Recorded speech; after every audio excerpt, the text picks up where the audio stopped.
و ما هم زیاده از 3000 مجلد کتاب داشتیم از سال 2001 تا سال 2008 جمع آوری کرده بودیم. جمع آوری کردنش یک مشکلی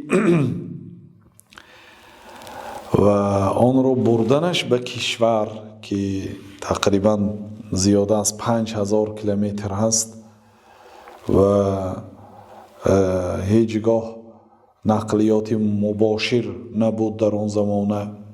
به واسطه همسایه کشورها از مدینه تا دیار ما برده بودیم به واسطه هواپیما، اتوبوس ها، پاییز ها، به هر راه، در راه ها، در باران ها، کتاب ها یعنی در زیر آسمان مانده سو، باران بارید سو، چقدر کتاب ها خراب شدن، چقدر کتاب ها را دزدیدن، گم شد. به یک عذاب کتاب ها رفته تقریبا 3000 جلد رسیده بود و سالهای 2015 کتاب ها را از دست دادیم.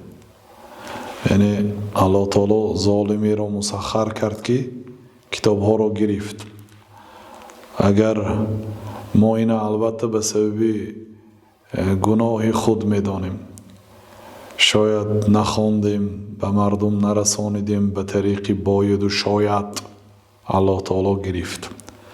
اگر عز و جاه هست، اگر ذل و قید، من از حق دانم نه از عمرو و زید. یعنی سببش کمبودی خودمان هست و اللهی که داد آن را گرفت.